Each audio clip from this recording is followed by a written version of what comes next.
Hello dear student, जैसे मैंने वादा किया था सोशल साइंस में आपको 14 का 40 एमसीक्यू दूंगा, सेम टू सेम 40 एमसीक्यू मैंने दिया।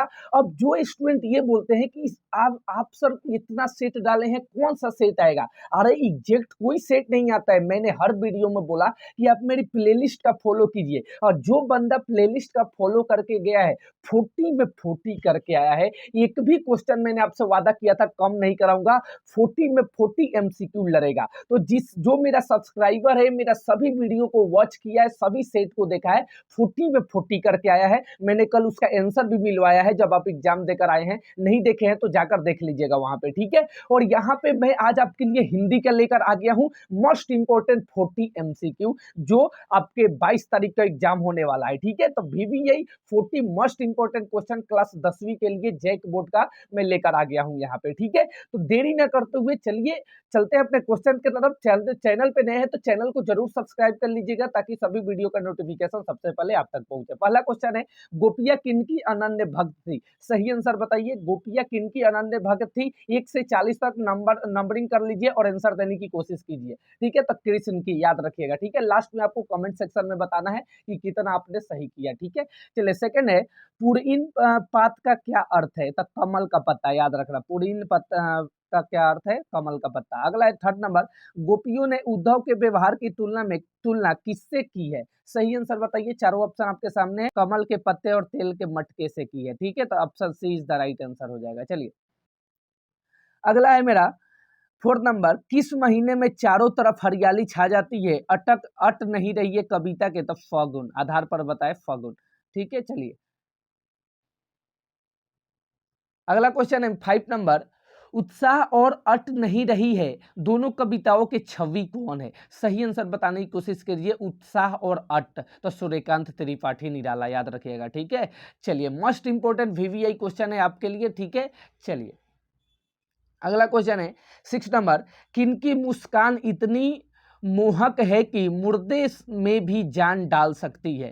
तो नन्हे शिशु की, याद रखिएगा। Option C is the right answer हो जाएगा, ठीक है। चलिए अगला क्वेश्चन है 7 नंबर, फसल कविता के अनुसार बताए कि फसल किनका बदला हुआ रूप है? सही आंसर पहले बताइए। तो सूर्य की किरणों का, याद रखेगा। Option C is the right answer, सूर्य की किरणों का, ठीक है। सारे क्वेश्चन आपको ढंग से प्रिपरेशन कर लेना है। चलिए 8वां है 8 नंबर, बेटे के मरने पर बाल गोविंद भगत क्या कर रहे थे? सही आंसर बताइए। इसका सही आंसर क्या हो जाएगा? बेटे के मरने के बाद तो गा रहे थे, ठीक है। बाल गोविंद गा रहे थे, चलिए सॉन्ग गा रहे थे।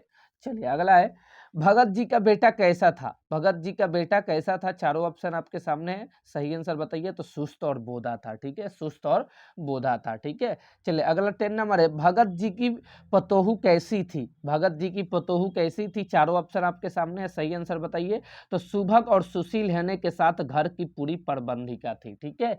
चलिए याद रखिएगा। चलिए अगला क्वेश्चन है 11 नंबर, बोधा का क्या अर्थ है? बोधा का क्या अर्थ है? चैनल पे नए नए हैं तो चैनल को सब्सक्राइब कर लीजिएगा, वीडियो को लाइक कर लीजिएगा ताकि मेरा भी मोटिव बना रहे, ठीक है। चलिए अगला क्वेश्चन है, बोधा का क्या अर्थ है? तो कम बुद्धि वाला, ठीक है। बोधा का क्या अर्थ है? कम बुद्धि वाला। चलिए अगला है, नेताजी का चश्मा पाठ में पान वाला किस तरह के व्यक्ति थे? सही आंसर बताइए। नेताजी के चश्मा तो एक मोटा, हंसमुख और खुशमिजाज व्यक्ति था, ठीक है। चलिए option D is the right answer हो जाएगा। चलिए अगला है, नेताजी का चश्मा पाठ में नेताजी की, चलिए डी नंबर ऑप्शन सही हो जाएगा। अगला है 13 नंबर, नेताजी के चश्मा पाठ में नेताजी की प्रतिमा किस चीज की बनी थी? सही आंसर बताने की कोशिश कीजिए। इसका सही आंसर क्या हो जाएगा, ठीक है। तो याद रखिए, संगमरमर की पत्थर की, संगमरमर पत्थर की, ठीक है। चलिए अगला है, नेताजी की मूर्ति पर चश्मा कौन बदलता था? नेताजी की मूर्ति पर चश्मा कौन बदलता था? सही आंसर बताइए। इसका सही आंसर क्या हो जाएगा? तो हलदार साहब, याद रखना, ठीक है। हलदार साहब। ये चारों है, पान वाला, कैप्टन, लेखक। सही आंसर बताइए। तो कैप्टन, याद रखना, ठीक है, कैप्टन। चलिए अगला क्वेश्चन है 15 नंबर, नेताजी का चश्मा पाठ के लेखक कौन है? सही आंसर बताने की कोशिश कीजिए। नेताजी का चश्मा पाठ के लेखक कौन है? तो स्वयं प्रकाश, याद रखना, स्वयं प्रकाश। मोस्ट इंपोर्टेंट क्वेश्चन है, याद रखना, ठीक है। चश्मा तो स्वयं प्रकाश।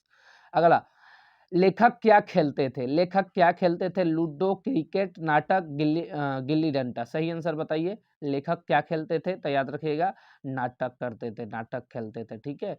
चलिए अगला है, गोपियाँ किनकी अनन्य भक्त थी? गोपियाँ किनकी अनन्य भक्त थी? सही आंसर बताइए। चारों ऑप्शन आपके सामने है, राधा, कृष्ण, वायुयान, सूरदास। सही आंसर बताइए। तो कृष्ण। गोपियाँ किनकी अनन्य भक्त थी? कृष्ण की। ठीक है, चलिए 18 है, पुरीन पात का क्या अर्थ है? पुरीन पात का क्या अर्थ है? तो कमल का पत्ता, याद रखना। ठीक है, चलिए अगला क्वेश्चन है, गोपियों ने उद्धव के व्यवहार की तुलना किससे की है? तो कमल के पत्ते और तेल के मटके से की। ये रिपीट क्वेश्चन हो रहा है यहाँ पे, चलिए ये भी हो गया है। यहाँ देखिए, किनकी मुस्कान, उत्साह और अट, ये भी हो गया है। कवि कौन थे? सूर्यकांत त्रिपाठी निराला, ये भी हो गया है। ठीक है, 22 नंबर, किनकी मुस्कान इतनी मोहक है कि मुर्दे भी जान डाल सकती है। ठीक है, तो ये भी करा दिया, नन्हे शिशु की। ठीक है, फसल कविता के अनुसार बताए कि फसल किनका बदला हुआ रूप है? नदियों का, बादलों का, सूर्य की किरणों का, बीजों का। ठीक है, ये भी बता चुका हूं आपके, सूर्य की किरणों का। ठीक है, बेटे के मरने पर बाल गोविंद भक्त क्या कर रहे थे? गा रहे थे, ये भी मैं करा दिया हूं आपको। भगत जी का बेटा कैसा था? तो सुस्त और बोधा था। ठीक है, ये भी हो गया है। तो यहाँ पे 26 नंबर है, भगत की पतोहू कैसी थी? तो यह सुभग और सुशील होने के साथ साथ घर की पूरी प्रबंधिका थी, ये भी हो गया है आपके। ठीक है, 27 नंबर, नेताजी का चश्मा पाठ में पान वाला किस तरह का व्यक्ति था? ये भी हो गया है आपके। फाइनली चलते हैं आपके 31 नंबर से, नेताजी का चश्मा कैसा, ये भी हो गया। 31 नंबर से नहीं हुआ है, फाइनली 31 नंबर से। 31 नंबर है, कृष्ण ने गोपियों के लिए कौन सा संदेश भेजवाया था? ठीक है, सही आंसर बताइए, कौन सा संदेश भेजवाया? तो योग का। ठीक है, योग का, याद रखिए, योगा का। ठीक है, योगा का, सॉरी।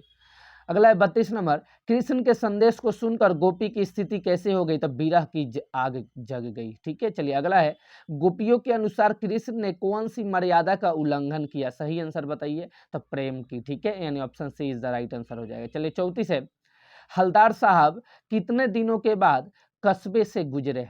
तो याद रखिए, 15 दिनों के बाद। ठीक है, चलिए अगला क्वेश्चन है, कस्बे के चौराहे पर किनकी प्रतिमा लगी हुई थी? सही आंसर बताने की कोशिश कीजिए। कस्बे के चौराहे पर, तो नेताजी सुभाष चंद्र बोस की। ठीक है, चलिए अगला है, हलदार साहब को क्यों लग रहा था कि मूर्ति पर चश्मा नहीं होगा? सही आंसर बताइए, इसका सही आंसर क्या हो जाएगा? ठीक है, तो कैप्टन मर गया। ठीक है, हलदार साहब को क्यों लग रहा था? क्योंकि कैप्टन मर गया। चलिए अगला है, बाल गोविंद भगत ने बेटे की क्रियाकर्म में किससे आग लगा दी, आग दिलाई? तो पतोहू से। ठीक है, याद रखना, सॉरी। बाल गोविंद भगत बेटे की क्रियाकर्म में किससे आग दिलाई? तो पतोहू से। ठीक है, अगला क्वेश्चन है, बाल गोविंद भगत पाठ के आधार पर बताया कि श्रम बिंदु का क्या अर्थ है? तो पसीना, याद रखना, option A is the right answer. अगला 40 नंबर, बाल गोविंद भगत की संगीत साधना पर चरम उत्कर्ष कब देखा गया? तो याद रखिए, जब उनका इकलौता बेटा मारा गया। ठीक है, चलिए यहाँ पे आपको 40 का 40 क्वेश्चन करा दिया। ठीक है, 100% आपको याद कर लेना है, यहाँ से क्वेश्चन पूछेंगे। चैनल पे नए हैं तो चैनल को सब्सक्राइब कर लीजिएगा, ताकि सभी वीडियो का नोटिफिकेशन सबसे पहले आप तक पहुंचे